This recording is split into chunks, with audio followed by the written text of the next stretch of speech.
I only met Bob Menzies once, and it was at a cocktail party at the Prime Minister's Lodge in April of 1964. I was then 24.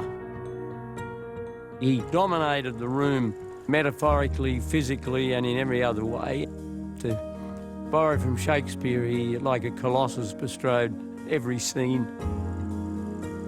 The free world cannot continue to negotiate from weakness or unpreparedness. No other Australian Prime Minister met and navigated such a range of challenges as did Bob Menzies. We can't be beaten except by ourselves. You learnt from Menzies, and I've learned from you. Let them yell. It'll be the last opportunity they'll have of yelling. You and I were deeply marked by the Menzies era. We went our separate ways. Menzies led the nation for 16 unbroken years, but his legacy is disputed. Well, the intelligentsia doesn't much like Liberal Party leaders. They didn't like Robert Menzies, and may I say, they didn't like you, you see. It is true that people looking back at that time use the word Menzian as a synonym for antiquated, out of touch. We had then a flurry of comment by the member for Bennelong about the 50s, what a very good period it was, a golden age. Now this was the golden age when they put the country into neutral and where we very gently ground to a halt in nowhere land. Years have to pass before things are put into proper perspective about a person's contribution. What are your memories of the Menzies years in Australia? Basically, that they were too long. We shall remember the real thing that we have to produce is not only national prosperity, but national unity. All his occasional pomposities, he's still my leader. Australia's second longest-serving Prime Minister is on a quest. I want to set the record straight about the fundamental role that Bob Menzies played in the building of modern Australia.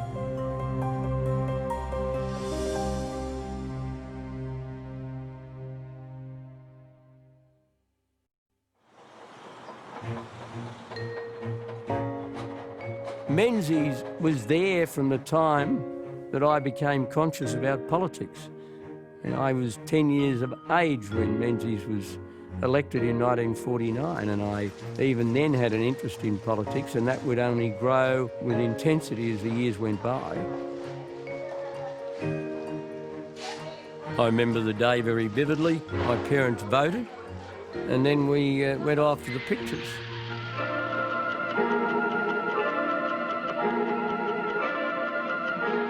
There were 2 full-length feature movies, and it was during the second one, Command Decision, which was an American war movie. And like most American war movies at that time, and there was only one country that had won the war, that was America, but we'll overlook that. About the most heroic years of our lives. And halfway through the movie, a slide went on the screen that said, LCP takes early poll lead. State of Queensland, Labor has so far only won 4 seats against the Liberal Country Party coalition. In today's age of disposable prime ministers, the impact of Robert Menzies' stunning victory in 1949 is almost unimaginable. You have given us not only an enormous majority, but an enormous task. His Liberal Country Party coalition will rule for decades and transform the nation. But it's often forgotten that Menzies too was once dumped by his colleagues. A decade earlier, he stood in this same garden and rushed headlong into humiliation. From one of the most dramatic Australian political crises for years, Mr. R.G. Menzies, newly elected United Australia Party leader, emerges as Prime Minister. It's 1939, and an ambitious young barrister has just become Australia's new Prime Minister. I'm very sorry to make an appearance in this battered shape, but the fact is that I had a very unsuccessful argument for the Canberra footpath yesterday. Robert Menzies is only 44, but he hasn't been elected by the people. His predecessor, Joe Lyons, has died in office, and Menzies has narrowly won a bruising party room vote for the leadership. Many of his older colleagues can't stand him. Menzies in his early days was very smart, and he knew he was very smart, and he let everyone know he was very smart, and that wasn't smart. He was scornful of people often. There's a story, somebody would say to him, "Bob, you know, your problem is you don't suffer fools gladly." And he said, "What do you think I'm doing now?" You know, somebody was trying to sort of... another vote lost. Yeah. Another vote lost from a backbench. I've heard people say that Whitlam sometimes couldn't resist a joke, but Menzies couldn't resist a backhander in private. And, you know, that was the kind of personality that he had to get on top of. Oh, of course, the papers have said something. Oh, dear, now, come. You mustn't take advantage of me in this way. His manner of treating people was not good, as no doubt at various stages in my career my manner of treating people had not been good. Tensions in the cabinet room leave the government bitterly divided, just when the nation faces its greatest crisis. The town hall is packed out. Prime Minister for less than 6 months, Menzies must now lead Australia to war. Nazi Germany has devoted herself night and day to arming herself for revenge, for hatred, for conquest. It's fair to say that at no time since the years of World War II has that kind of threat faced Australia. There's no doubt about that.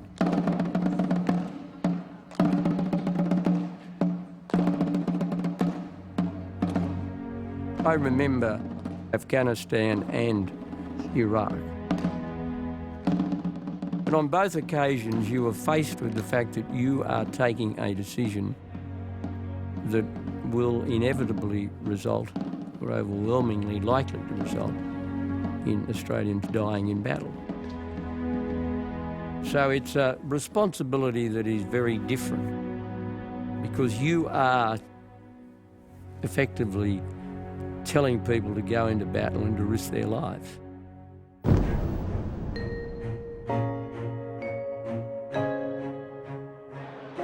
Menzies has committed Australian troops to the fight against Germany.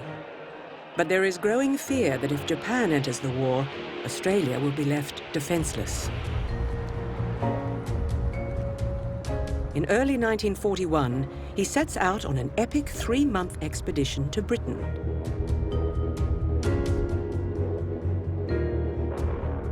On the way, he stops to visit Australian soldiers fighting in the Middle East. The Sea of Galilee, and Robert Gordon Menzies, Prime Minister of Australia, begins a remarkable tour of one of the Empire's most vital battlefronts. A keen amateur photographer, Menzies films the journey with his own movie camera. Mr. Menzies is an ardent mini-camera fan, and if all his shots aren't underexposed and out of focus, he'll have a fine pictorial record when he comes planing home again. That home movie thing is remarkable. He was way ahead of his time in having a home movie camera, and he did it so well. This is no sightseeing trip. Menzies fears these Australian troops may soon be needed much closer to home if Japan attacks. His mission is to convince British Prime Minister Winston Churchill that Australia must be defended.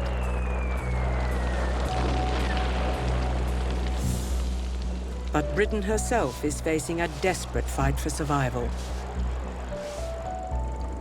As Menzies arrives in London, his camera records the mother country's suffering beneath the Nazi Blitz. I think he would have been feeling very apprehensive. His beloved British Empire was under siege, but he was fearful about what might befall Australia if Japan entered the war. Menzies is an Empire loyalist, but his allegiances are torn. There's little doubt that Bob Menzies admired the British contribution to Australia, the rule of law, parliamentary democracy, a free media and the British sense of humour. But equally, he came to London to fight the Australian case, and that produced some monumental fights between him and Winston Churchill.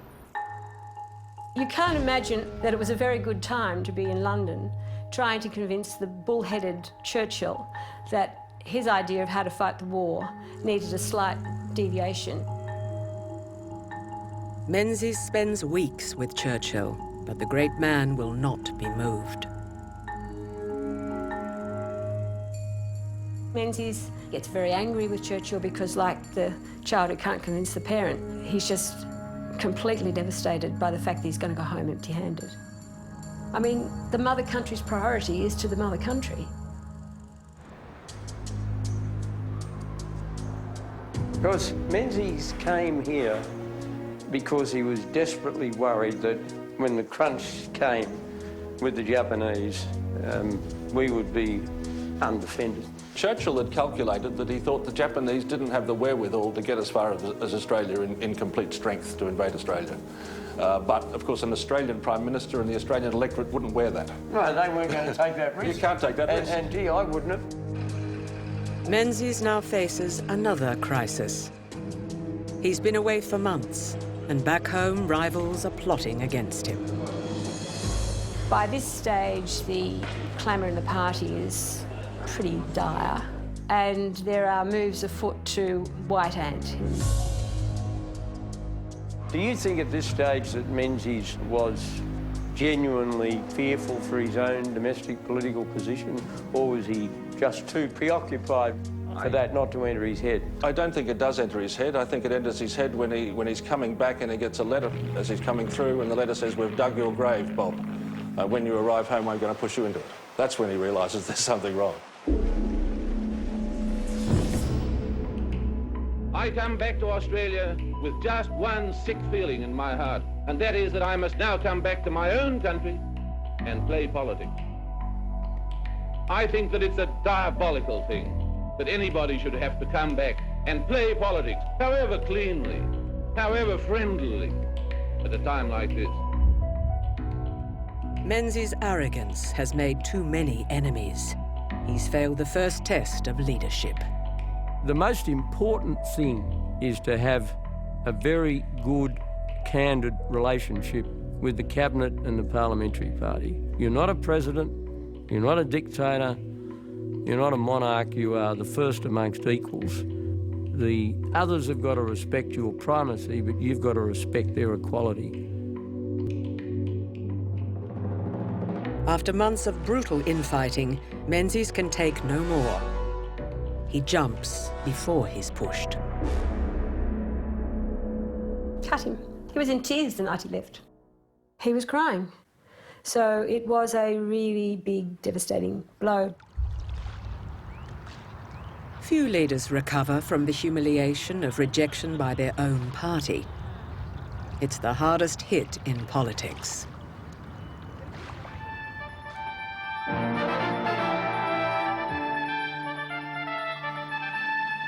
Tonight, Andrew Peacock back in control after a stunning leadership coup in the coalition. Mr. Howard had not just been beaten by his long-time rival, he'd been thrashed. Does Mr. Howard think he'll ever have another crack at the leadership? Oh, that's Lazarus with a triple bypass. I mean, really.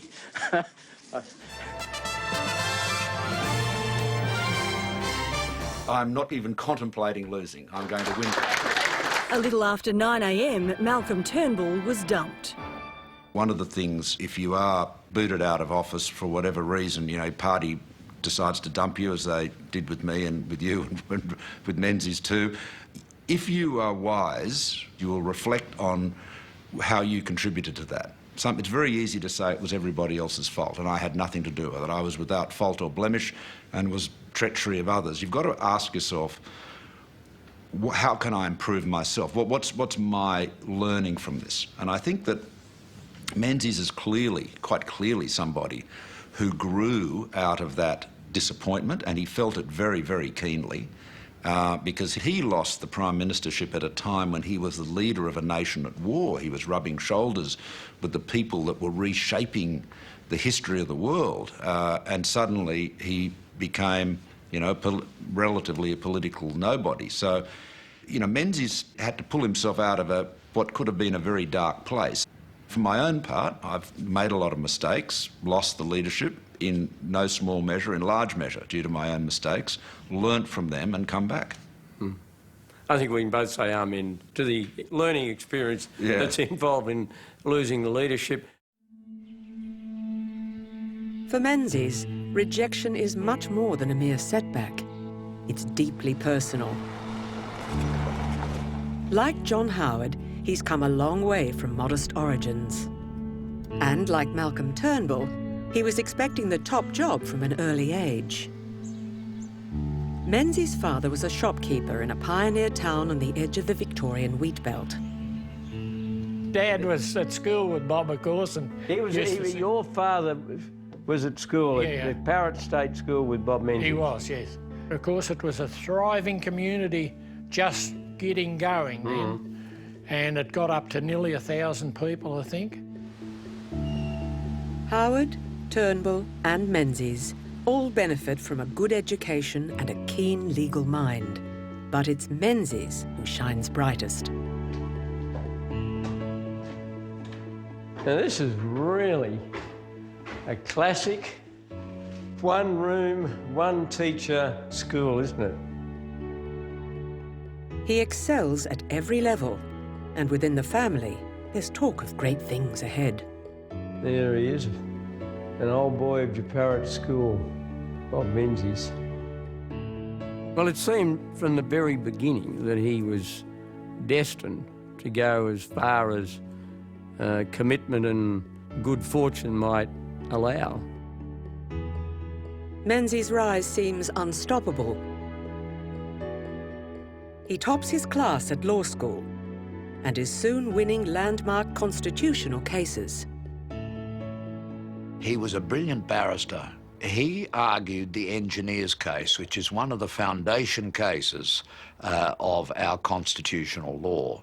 And Menzies, the barrister, was only 25. Yes, he was a very able barrister. Had he stayed at the bar, he would definitely have ended up on the High Court. But in 1941, instead of leading his country or sitting on the High Court, Menzies is now in surly exile on the backbenches. For the first time in his life, he's tasting failure. Humiliation is always important, painful though it may be. I mean, I was certainly somebody who was a better leader of the Liberal Party the second time around than the first. However much I may have raged internally against, sometimes externally as well, after I was dumped, I thought rather fleetingly about quitting. But I never seriously entertained quitting because I was still very committed to public life. And I suppose, in the back of my mind, I thought there may be a way back. Menzies too must lick his wounds and watch powerless as his side of politics collapses. Just weeks after his resignation, the Conservative government falls and Labour's John Curtin becomes Prime Minister.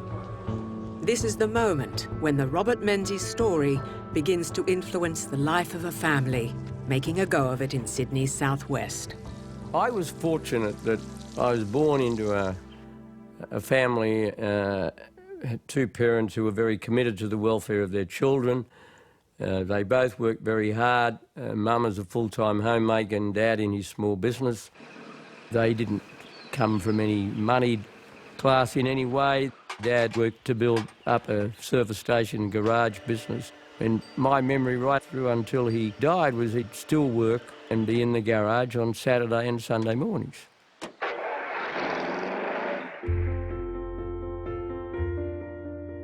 People like Lyle and Mona Howard fall between the two sides of Australian politics in the early 1940s. Families who lacked the wealth and power of the rich or the union organisation of Labour. They don't matter too much to the politicians, but politics matters a lot to them.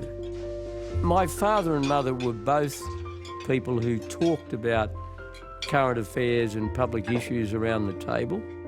They talked about politics, and as a result, and I being the youngest in the family, I got, I suppose, the principal benefit of all of that discussion. Everyday Australians, like the Howards, feel ignored by Canberra, and they offer Menzies the opportunity for an unlikely comeback. To win their votes, he will have to change his image. The arrogant barrister must go. There was a time, not so long ago, a few years ago. His reinvention begins with a series of remarkable radio broadcasts, speaking to an audience he calls the forgotten people. These Friday night talks claim new territory in Australian politics, the middle ground. The kind of people I myself represent in Parliament, salary earners, shopkeepers, skilled artisans, professional men and women, farmers, and so on. These are, in the political and economic sense, the middle class. It's like he's going back into his own family to draw sustenance to keep himself in the political game. My home is where my wife and children are. The instinct to be with them is the instinct of civilized man. The instinct to give them a chance in life is a noble instinct, not to make them leaners, but lifters. The forgotten people really represented most of us at that time, because deep down there was an instinct in the Australian community that you wanted your own patch, you wanted your own home, you didn't want other people telling you what to do with your lives. Well, it had a very favourable impact on my parents because the language he used was their language.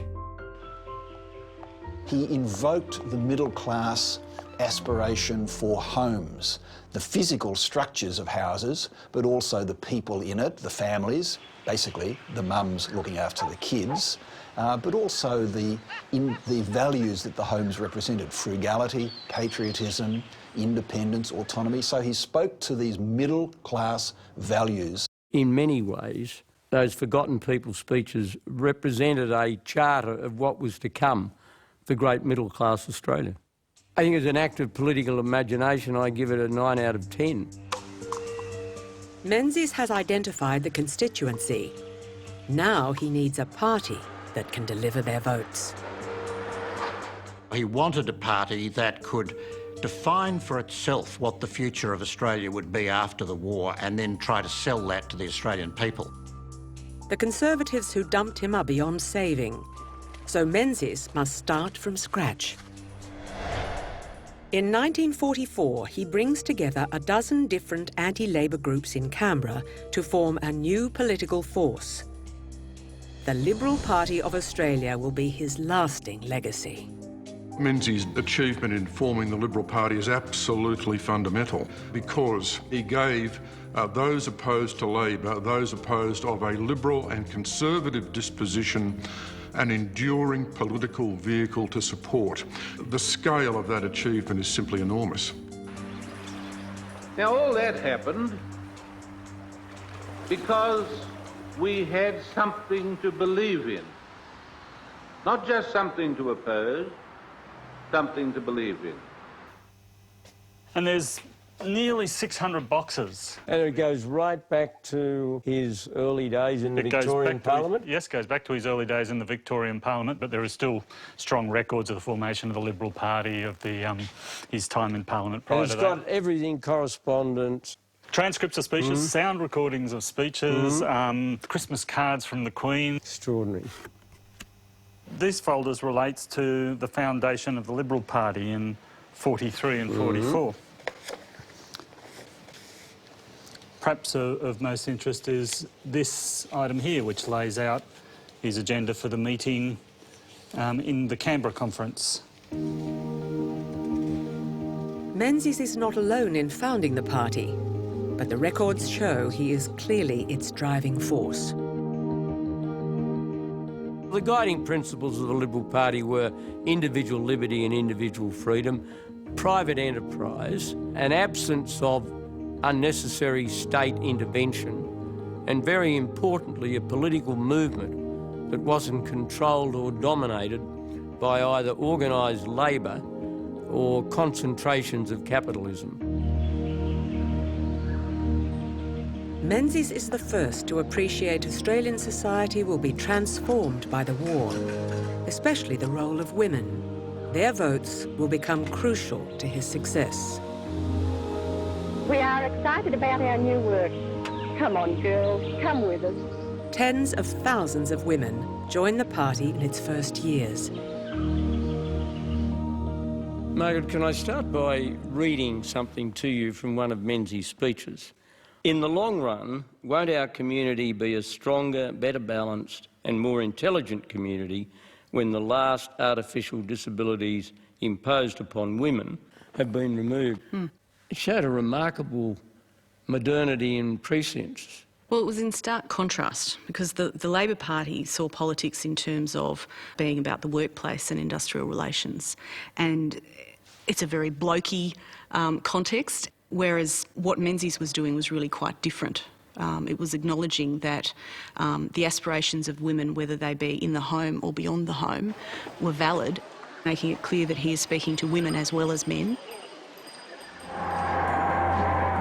The years of blood and tears had ended in resounding victory. Australia joined her allies in an outburst of rejoicing, the like of which her cities had never seen before. Menzies will need all the votes he can muster. It's Labor who successfully guided Australia through the war, and the nation is celebrating. Ben Chifley goes to an election promising jobs for the working class. With hostilities over, Chifley believes that as money can be found for war, so it can be found for employment of the people, to finance production, to develop industries and public works. Chifley's great objectives for the Australian people are these: freedom from want, freedom from fear of unemployment, sickness and old age. Today, Chifley is respected, and Labor's appeal for stability is reassuring. Menzies, by contrast, can't run on his record. His new Liberal Party is trounced. In our family, there was a sort of a joke my father used to tell. What's the difference between America and Australia? And it was America's got Bing Crosby and Bob Hope, and Australia's got Bob Menzies and no hope. Menzies' career may well have been finished for a second time, if not for a remarkable piece of good fortune.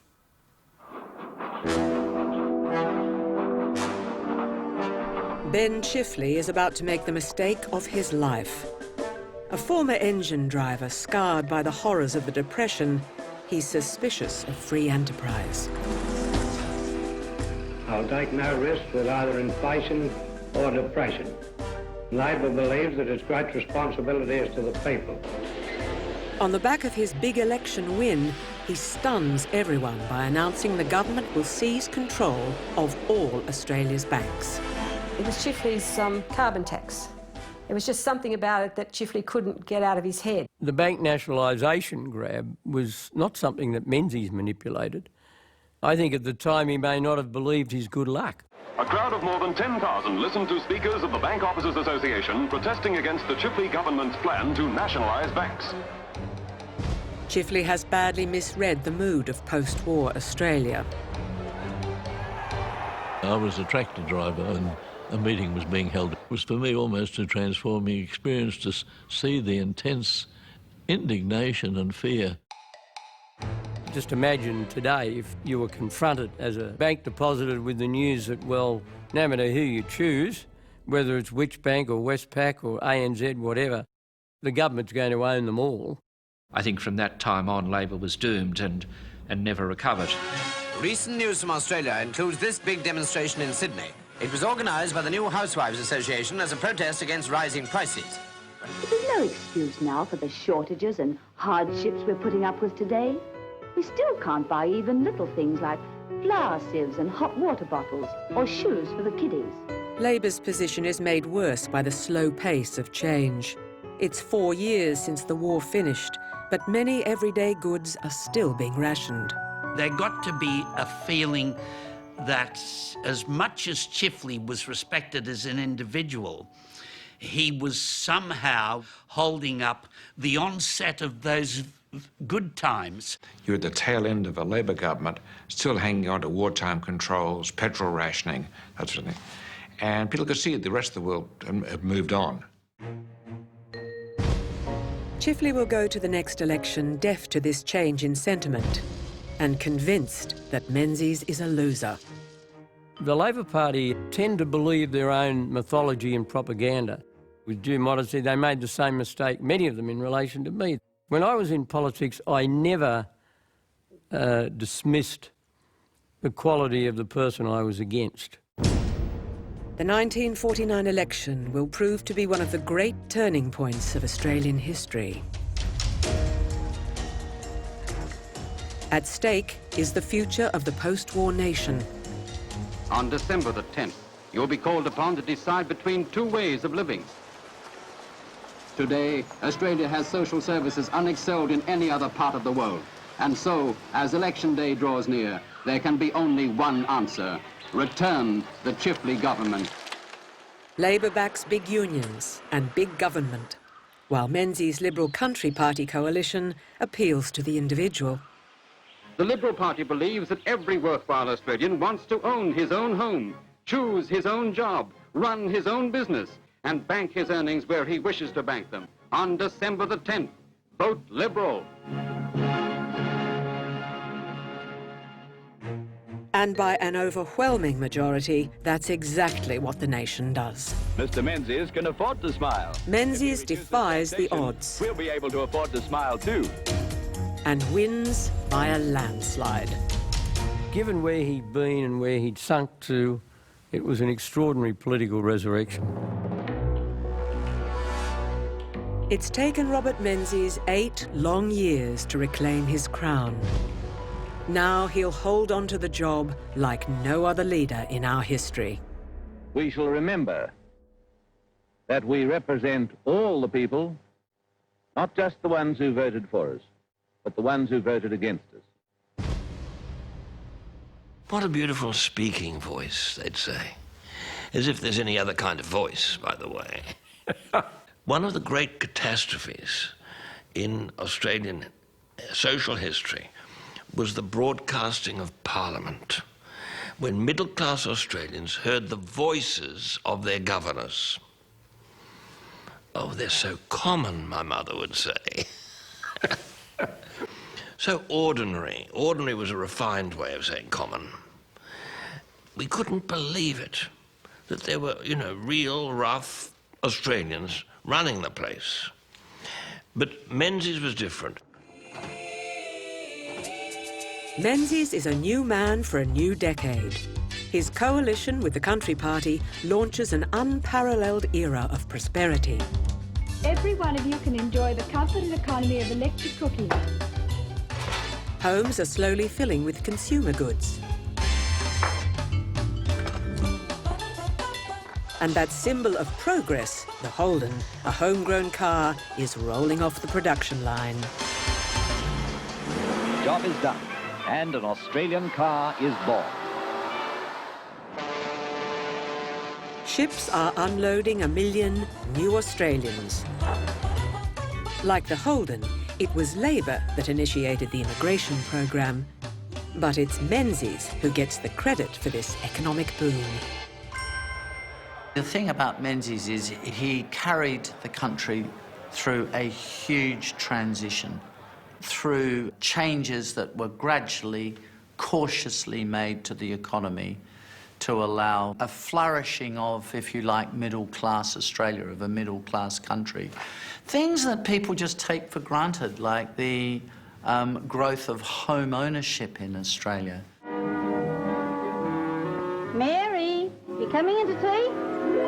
No, Mary is not coming into tea just yet. She and Ted have a problem. The same problem that faces almost every couple who want to marry. Where are they going to live? The promise of home ownership is the bedrock of Menzies' appeal to the forgotten people. Helped by cheap loans, a home of one's own becomes the Australian dream.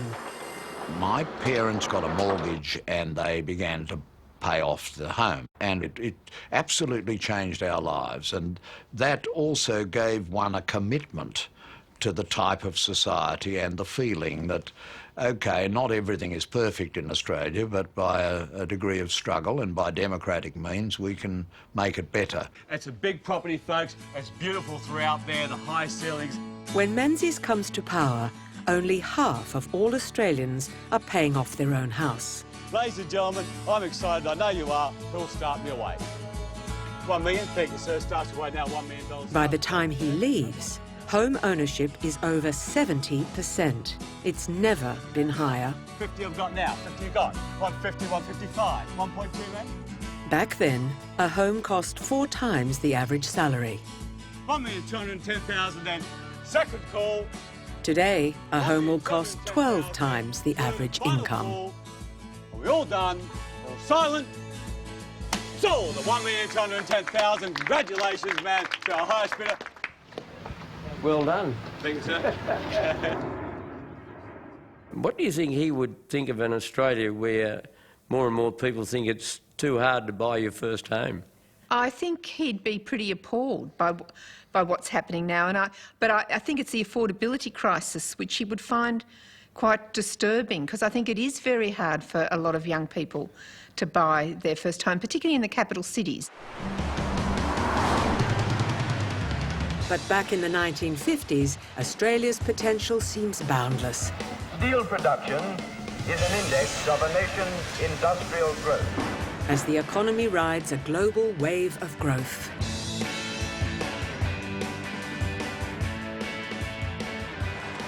Everybody was dominated by this idea of growth. And growth meant more people meant more immigrants. Immigrants won't come unless there's something for them to do. And in this booming economy, there's plenty to do. Australian industry is sheltered by a barrier of tariffs and protection. And behind this wall, a nation is building. Crops to pick, cars to make, steel to roll out. And grand projects like the Snowy Mountains scheme create tens of thousands of jobs. This scheme is not a luxury of the kind that governments are suspected of spending the taxpayers' money on. This scheme will contribute more than any other enterprise in the entire history of the continent. There were so many jobs around, and it was so optimistic in those days. The unemployment rate was sort of 1%. You know, they were leaving a job on Friday, walking into a new job on Monday. It was quite amazing. I often joke with people and say we were lucky we grew up during the Cold War, because the world was a much more managed place than it is now.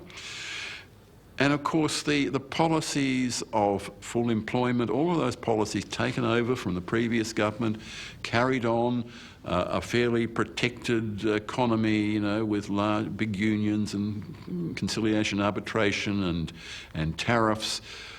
All of this provided a very secure environment for us. In that way, looking back, Menzies wouldn't have suited the new right-wing free traders, would he? He was an economic protectionist, but all Australia's politicians of that era were. Yes.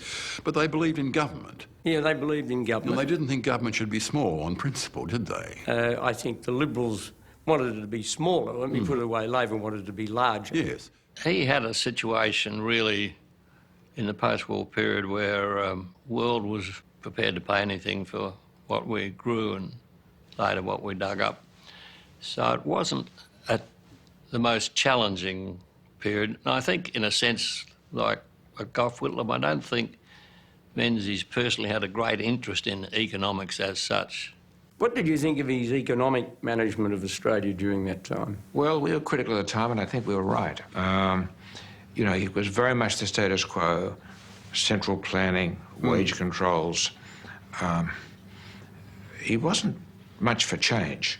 And but it seemed to work well, didn't it? Yeah, the country did very well. But you have to say today, you know, the old protectionism, are we paying for it now?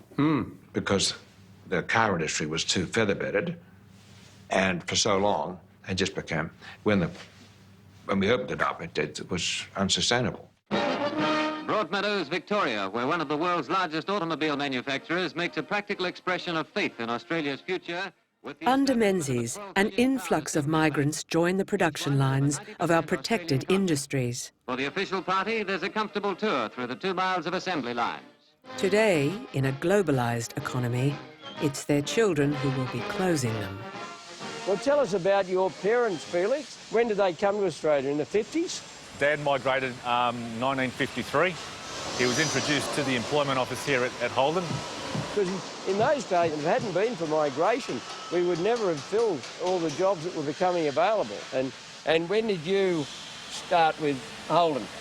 Well, I started in 1985, so I've been here for 30 years. Because that 30-year period, you would have experienced many of the ups and downs of local car manufacturing in Australia. Good times and not so good times, and now you're going through this very big adjustment. It is. After 70 years of production, the Holden car will soon be no more. Like affordable housing, its days are over.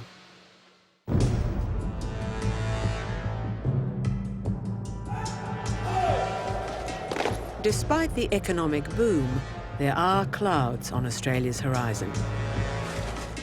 Within months of coming back to power, Menzies is once again facing the prospect of war. A highly trained and well-equipped North Korean army swarmed across the 38th parallel to attack unprepared South Korean defenders.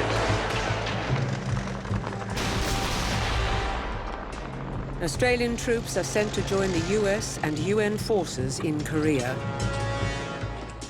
The early days of the war bring grim news of setbacks and retreats. I followed the Korean War very closely. I was probably then about 11, and I read all about it in the papers, and I remember being quite alarmed at how well, militarily, the North Koreans did. It seemed bewildering. Then it happened. The Chinese Red Armies, numbering hundreds of thousands, swarmed over the frontier against thinly held United Nations positions. Confronted by overwhelming numbers, UN armies were forced into inevitable retreat, while men wondered whether Red China would touch off World War III.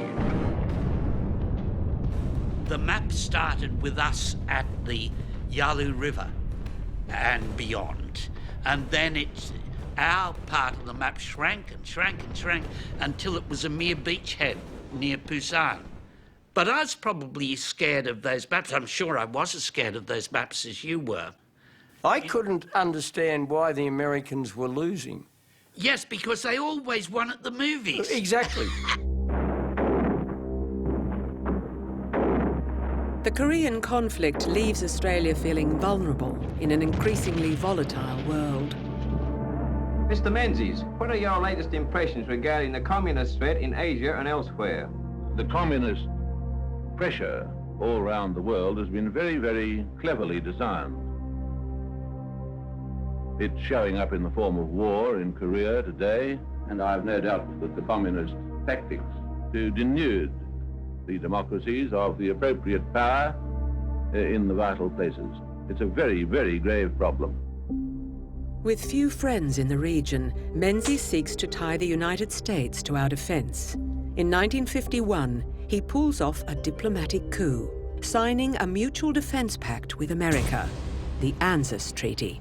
We will work incessantly to strengthen this great association, just as the communist powers and their overseas friends will work incessantly to divide and destroy it. ASIO is put on the hunt for these treacherous friends within our midst. Still, many Australians remain inquisitive about communism. I got to be curious. I thought, who are these wicked communists? I thought I should read the Communist Manifesto. It was not an easy thing to purchase. It was like buying some sort of dirty book. I must have been in my last year at school, which was Melbourne Grammar, and I left it on the desk deliberately. It was confiscated by the schoolmaster. Burnt? Not burnt, but shown around the common room, you know, as an example of degeneracy amongst the students. I would go to my grandmother's home, and there on the table was a magazine called Soviet Union. Now, in the Howard household, you would never have seen this. You certainly would not have been subscribers to Soviet Union. No. And I remember... We'd have had Liberal opinion in the Saturday Evening Post. Oh, I see. Well, we were reading from different hymn sheets. There was never any debate around the Howard dinner table about whether communism was good or bad. It was bad. And it was not just the economic authoritarian dimension to it. It was, communism was seen very much in those years in the context of its anti-religious, atheistic, godless materialism. It was seen as very, very much an opponent of the way of life and the set of values, and that was the context in which a lot of people responded to communism at that time. This fear of communism is not just a battle of ideologies. The world is now facing nuclear conflict. Gradually, though, people realised that there could be a nuclear war and that the communist side would be against the capitalist side. There might have been, on a summer's day, a certain torpor over the suburbs, but the sky was often lit by this apocalyptic high colour. More colour than we wanted.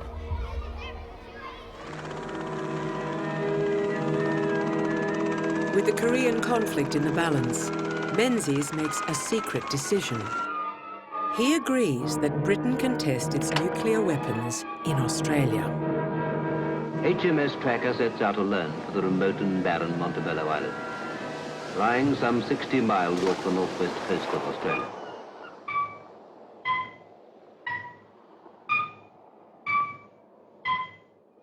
There is no record that this decision is ever discussed in Cabinet.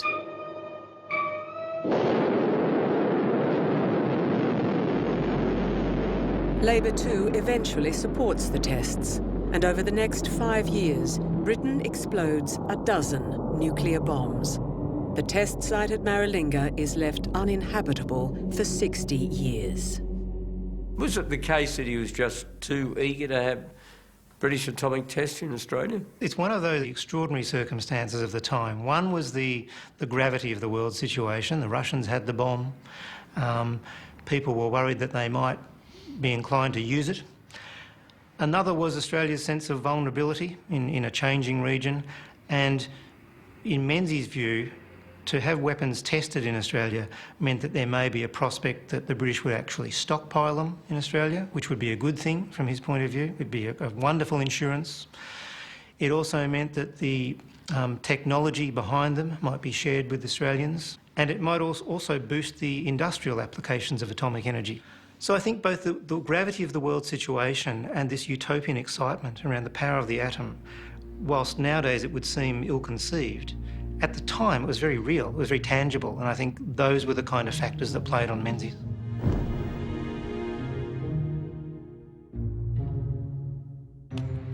Propelled by the growing fears, Menzies acts. He launches a controversial plan to outlaw the Communist Party in Australia. There was a feeling of crisis in the community because these communists had really set out to take charge. And something had to be done about it.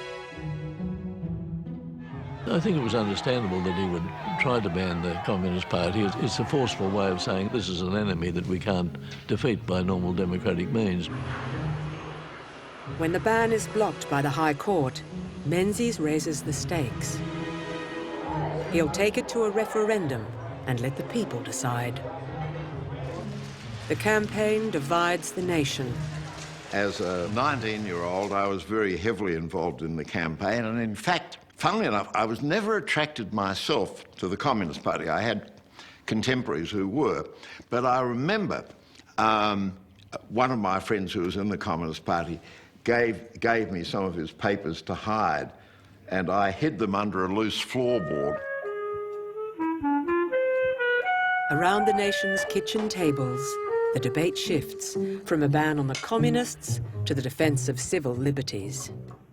I remember my old man distinctly saying, well, I don't believe in the commos, but I don't like the idea of making any organisation illegal. I mean, this is in the days before ISIS. Yes, yeah. That's my first big political memory, because my mother, I think rather like your mother, adored Menzies, but she said, no, this gives him too much power. See, I'd never heard anything like that. I was a kid, yeah? And it influenced my view for life. Well, that's extraordinary because my mother, unlike my father, voted no. My father voted yes and my mother voted no. It's the only time I can remember them having an argument over the kitchen table about politics, because they were both Menzies followers. But Mum said, Lyle, father's name, Menzies would be a dictator if he had his own way, and I'm voting no. John Howard's mum votes with the majority. By the slimmest of margins, Menzies is denied his prize. He feigns disinterest, but the brilliant constitutional lawyer will never win a referendum. I had dinner, and as I say to myself, to hell with them, and put my head on the pillow and go to sleep. It's a measure of Menzies' political skill that he turns the referendum defeat to his advantage. They're sent back to Moscow and they get marked. M-A-R-X. One of the things that Menzies was able to do was to frame the loss of that referendum brilliantly. His response was, I'm disappointed, but the fight against communism will go on, but I will have one hand tied behind my back. Ultimately, Menzies' defeat in the referendum actually helped him in the long term, so that he lost the battle, but he won the war, because what it indicated was to say the community is divided over attitudes to communism, and the Labor Party is very deeply divided over attitudes to communism. And he played on that over and over again for more than a decade, and was very effective. By 1954, the sun is shining, God is in his heaven, and Menzies is firmly in the lodge. And now the monarch has come to anoint his achievement. At Farm Cove, on the very spot where Australian history began, Sir William Slim and Mr. Robert Menzies welcome her ashore. For the nation, it feels like a coming of age.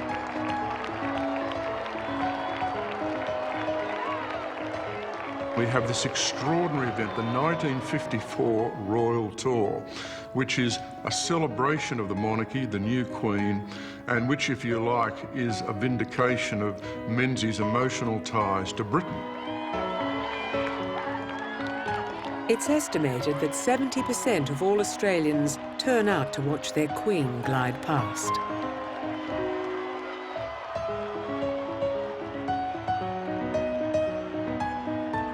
I remember it was a big day out. It was simply got your handkerchief ironed and got your shoes polished and stood up and waited for them to see you. You weren't going to see them, they're going to go far.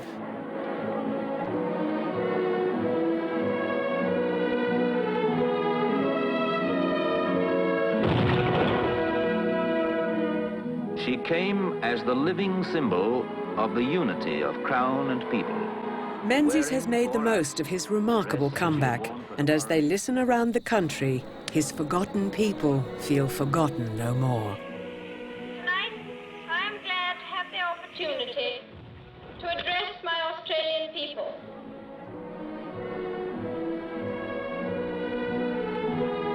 When the Queen waved us goodbye in 1954, the future for Australia looked very bright. Sure, we were worried about the Cold War and the international threat of communism, but right here in Australia, we seem stable, peaceful, prosperous, and getting more prosperous as time went by, so people felt pretty chuffed about the future of Australia.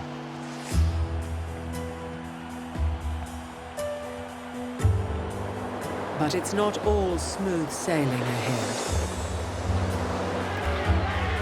Next time, within days of the Queen's departure, the world will be transfixed by an Australian spy scandal.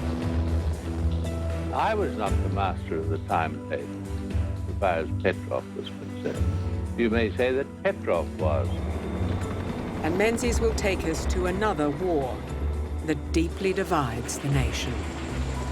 I think that was a time of weakness of Menzies, a basically wrong decision.